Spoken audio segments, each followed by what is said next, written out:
Assalamualaikum warahmatullahi wabarakatuh. Kami dari kelompok 1 mau mempresentasikan tentang komputer generasi kelima. Next.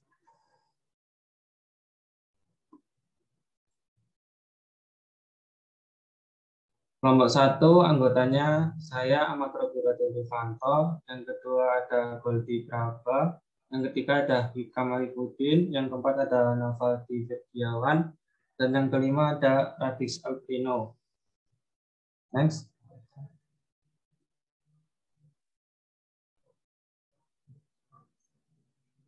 Komputer generasi kelima. Pada komputer generasi kelima sudah menggunakan standar PC. Perusahaan yang dianggap ahlinya dalam pengembangan komputer ini adalah Intel dan Microsoft. Bahkan Microsoft resmi menjadi standar internasional untuk software dan hardware komputer. Generasi kelima ini juga sering disebut generasi Pentium karena penggunaannya sebagai salah satu mikroprosesor yang dianggap paling canggih. Komputer yang awalnya berbentuk tabung vakum besar kini sudah berubah menjadi perangkat kecil yang bahkan bisa dibawa kemana-mana. Tidak bisa dipungkiri, memang teknologi akan membuat Anda untuk terus berinovasi. Next.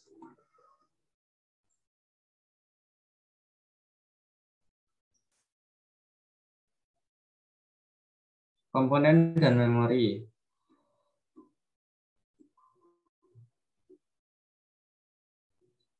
Next. Komponen dan memori. Komponen dan memori di komputer generasi 5 ini ada banyak. Salah satunya ada teknologi ULSI, salah satu komponen komputer yang memungkinkan pemadatan 100.000 hingga 1 juta komponen elektronik di dalam sebuah mikroprosesor. Lalu ada artificial intelligence atau kecerdasan buatan. Pada mulanya, komputer generasi kelima ini memanfaatkan AI dalam tingkat rendah. Namun penggunaan AI ini terus berkembang seiring dengan perkembangan komputer. Lalu ada parallel processing, penggunaan berbagai mikroprosesor di waktu yang bersamaan secara paralel. Teknologi superkonduktor, salah satu komponen komputer generasi kelima yang mampu mempercepat dan memudahkan pengiriman informasi. Lalu interface yang user friendly. Anda dapat melihat dari mouse yang dapat dioperasikan secara optik atau sensorik. Tidak perlu lagi menggunakan kabel panjang. Layar komputer pun dapat Anda sentuh untuk memasukkan data input ke dalam komputer. Bentuk fisik dari komputer generasi kelima jauh lebih kecil, ringan, compact, canggih, dan tentunya lebih murah ketimbang komputer generasi sebelumnya. Next.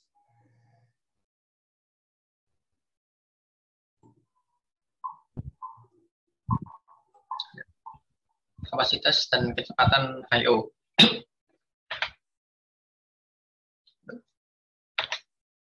Nah, untuk kapasitas dan kecepatan input-output, kita punya hal yang menghitung kecepatan input sama output. Ini bisa dilihat input-output operations per seconds atau IOPS.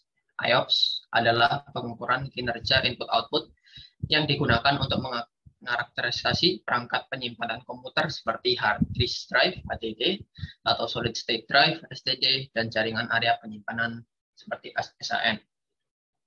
Dalam komputer generasi 5 kita kan sudah mulai menggunakan HDD.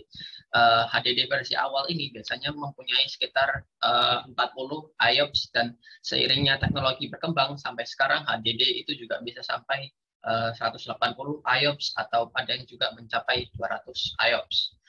Dan sering pengembang teknologi kita juga ditemukan solid state drive atau SSD, yaitu mempunyai teknologi yang lebih canggih daripada HDD.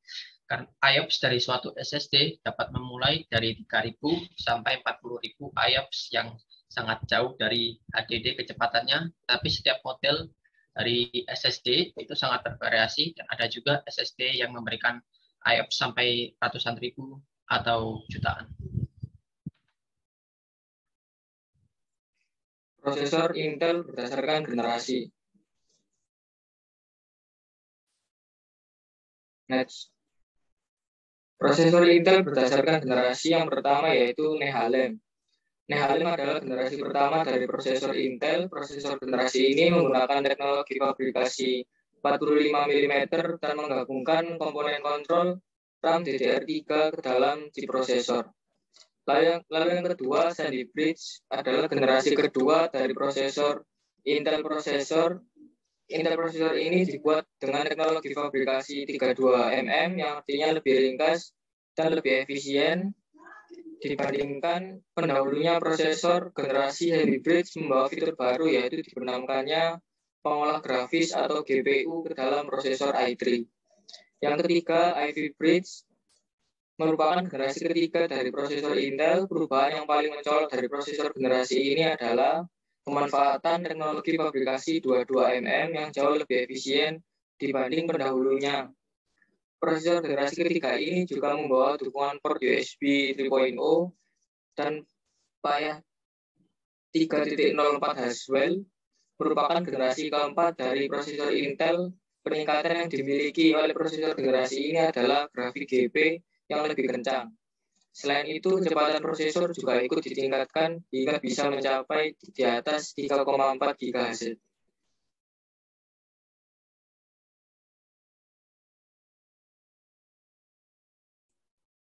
Next. 4. Haswell merupakan generasi keempat dari prosesor Intel.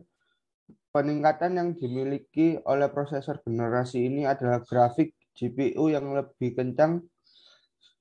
Selain itu, kecepatan prosesor juga ikut ditingkatkan hingga bisa mencapai di atas 3,4 GHz.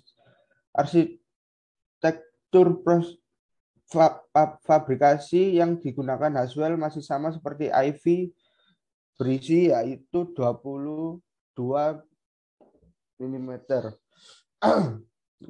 Broadwell merupakan prosesor generasi kelima yang membawa arsitektur baru 14nm yang lebih kecil dan lebih hemat daya, ukuran yang lebih kecil, dan didesain khusus untuk memenuhi kebutuhan laptop dan PC yang ukurannya semakin kecil pula.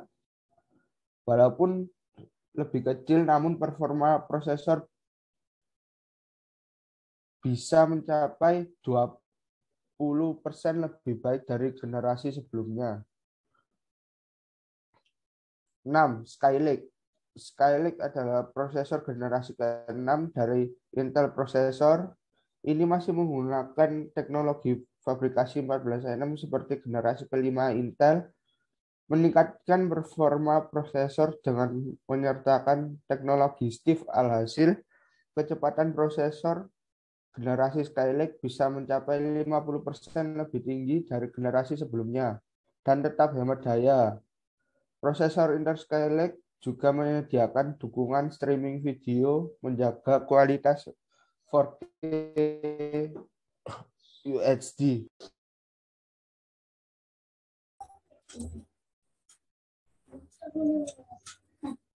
Melanjutkan prosesor Intel berdasarkan generasi, yaitu pada nomor 7, Kaby Lake adalah prosesor Intel generasi ke-7 yang masih menggunakan teknologi fabrikasi 14 nanometer.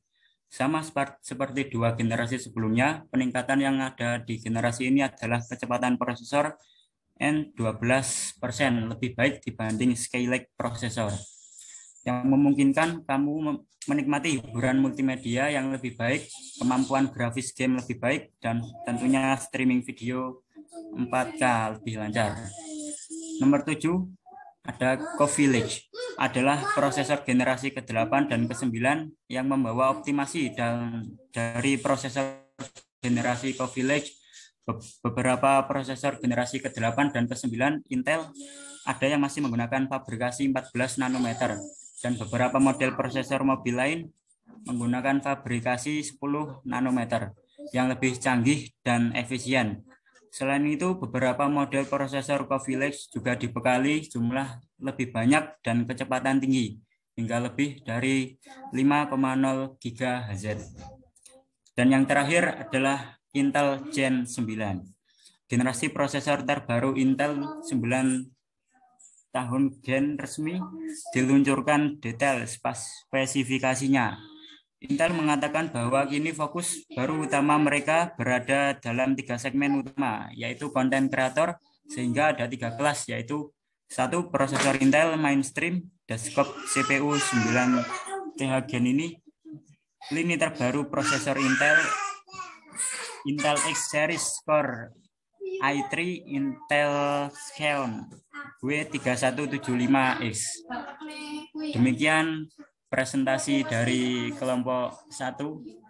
Apabila ada kelakuan atau tutur kata yang kurang berkenan di hati Anda panjenengan semua, kami mohon maaf yang sebesar-besarnya.